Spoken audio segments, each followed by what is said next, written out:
Number 28 to 30 will be taken up together. That is the general budget. Shri Yashwant Sinha.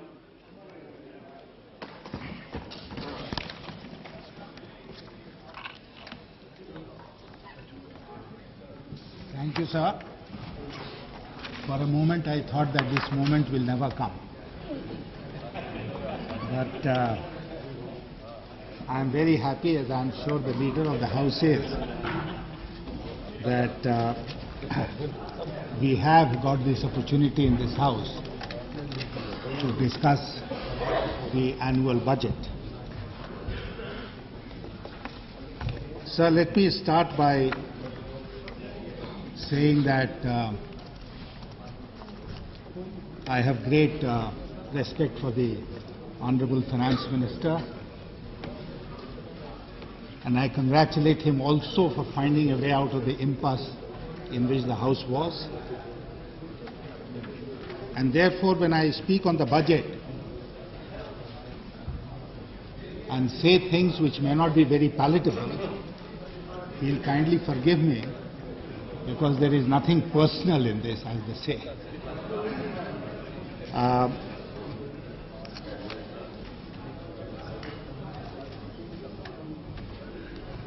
Sir, let me start with the good news first. The good news is that toy balloons have become cheaper. वित्त मंत्री जी ने जो रियायतें दी हैं, उसके चलते बच्चों के लिए बलून सस्ते हो गए, गुब्बारे, हाँ, और इसलिए गांव में जब एक गरीब बच्चा अपने इंदिरा आवास में बैठा होगा और राजीव गांधी ग्रामीण विद्युतीकरण योजना के अंतर्गत जल रहे बल्ब नहीं जल रहा होगा, अंधेरा जल रहा होगा, और वो सोचेगा कि कभी शहर जाने का मौका मिलेगा तो उसको राजीव आवास योजना के अंतर्गत शायद वहां पर भी घर मिल जाए, जिस पर वो जवाहरलाल नेहरू मार्ग से होते हुए पहुंचेगा और भूख से जब वो बिलखता होगा तो उसकी मां उसको कहेगी, बच्चा चुप हो जाओ, तुमको मैं रोटी तो नहीं दे सकती हूं, लेकिन गुब्बारा दे सकती हूं।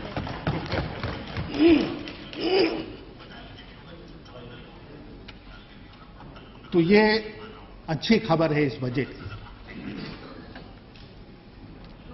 बाकी जो चीजें हैं उसके बारे में मैं आपके सामने अभी अपनी बात रखूंगा। हर बजट आप जैसा जानते हैं उपाध्यक्ष महोदय, वह जो उस समय की आर्थिक स्थिति होती है, जो संकट होता है, जो चुनौतियां होती हैं, उसके संदर्भ में वह बजट बनाया जाता है और उस बजट में उसका जिक्र होता है।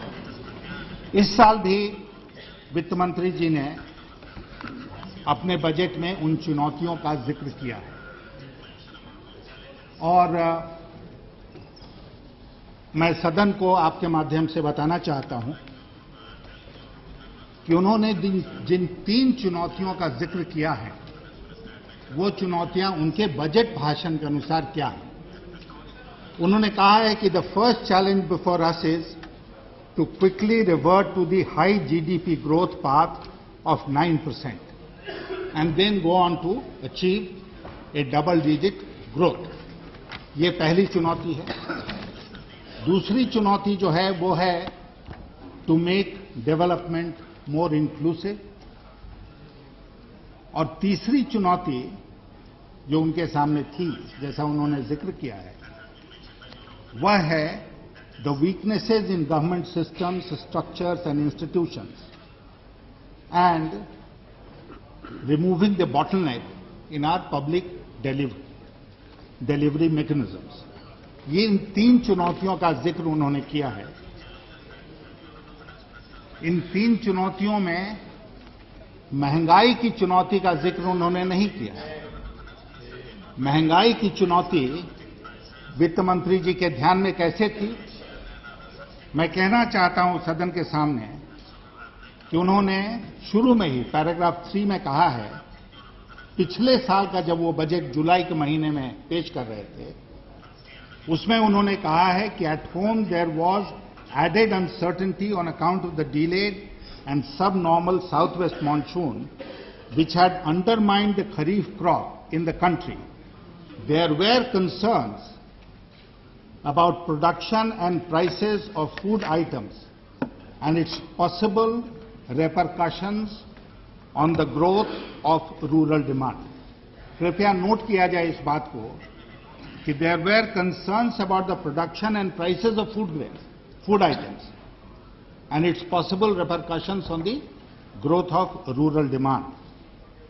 लेकिन पैराग्राफ 4 में पहले ही वाक्य में उन्होंने कहा है, today as I stand before you I can say with confidence that we have weathered these crisis समाप्त हो गया।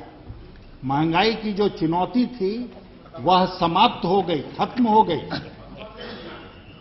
और माफ कीजिएगा उपसभापति महोदय, जब महंगाई की चुनौती ही नहीं है तो महंगाई से निपटने का सवाल कैसे पैदा है?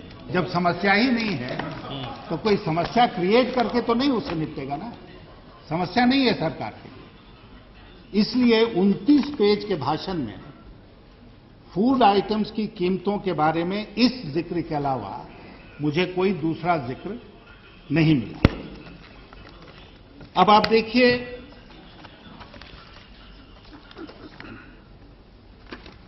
उपसभापति महोदय, कि हम सब जानते हैं उसके एक दिन पहले उन्होंने ये आर्थिक सर्वेक्षण, इकोनॉमिक सर्वे हमारे सामने रखा था और उस इकोनॉमिक सर्वे में बहुत चतुराई के साथ एक बात लिखी हुई है इन्फ्लेशन के बारे में।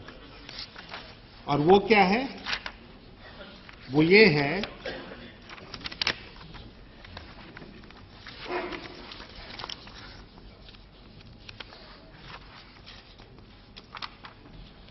उन्होंने कहा है कि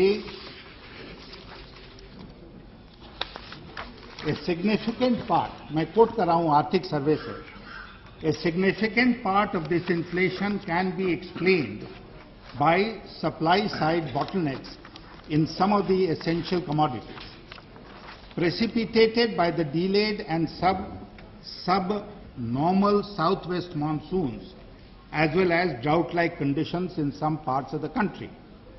The delayed and erratic monsoons may also have prevented the seasonal decline in prices normally seen during the period October to March for most food articles other than wheat from setting in.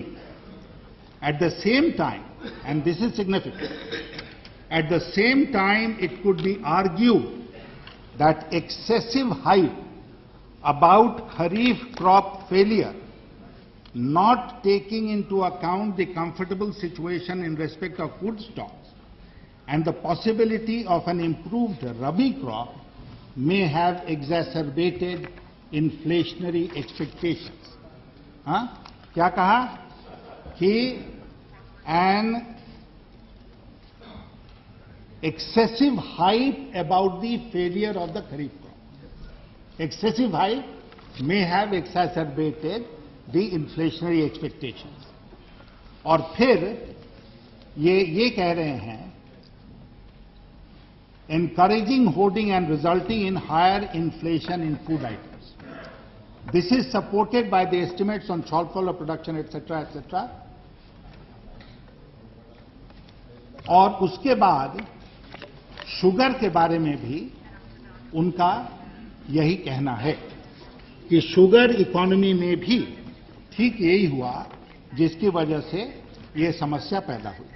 मैं बहुत अदब के साथ वित्त मंत्री जी से पूछना चाहता हूं कि जब उनका स्वयं का इकोनॉमिक सर्वे ये कहता है कि एक्सेसिव हाइक होने की वजह से इन्फ्लेशनरी एक्सपेक्टेशंस बढ़े और इन्फ्लेशनरी एक्सपेक्टेशंस बढ़ने के चलते लोगों ने होर्डिंग किया, तो उसके लिए जिम्मेदार भारतीय जनता पार्टी है, इसके लिए जिम्मेदार मुलायम सिंह जी हैं, इसके लिए जिम्मेदार शरद यादव जी हैं। कौन है इसके लिए जिम्मेदार? इसके लिए सीधे सरकार जिम्मेदार है। किसने किया इसको? और मैंने कहा कि बहुत चतुराई क्यों दिखा रहे हैं, क्योंकि ये सारी चतुराई एक आदमी को घेरने के लिए ही सरकार, एक आदमी को घेरने के लिए जो यहां बैठते हैं, आज हाउस में नहीं है, श्री शरद पवार, उनको घेरो, सारा दोष उनके मत्थे मढ़ दो और साफ बाल बाल बच जाओ। ये हम लोगों का मानना है कि अगर यहां पर महंगाई है तो सारी सरकार उसके लिए जिम्मेदार है। कौन है अध्यक्ष कैबिनेट कमेटी ऑन प्राइसेस का? प्रधानमंत्री जी अध्यक्ष हैं। किसका काम है ये सब देखना, सबको कोऑर्डिनेट करना? प्रधानमंत्री जी का दायित्व है, एक मंत्री का दायित्व नहीं है। और इसीलिए यूपीए अलायंस में जो राजनीति चल रही है, हम लोग भी समझते हैं उसको, और ये खेल बार बार खेला जाता है कि एक किसी को रेलवे आए तो ममता जी को फंसा दो। हाँ,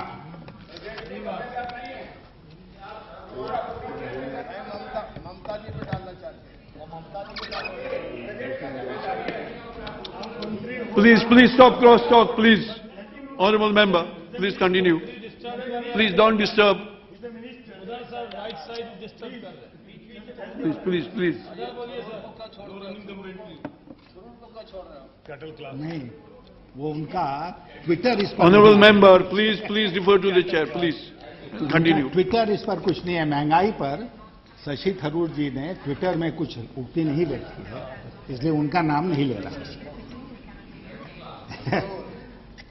लेकिन मैं आपसे ये कह रहा हूं कि कोई भी अगर आंख खोलकर देखता इस पूरी परिस्थिति को, जो आर्थिक परिस्थिति है, तो क्या कहता?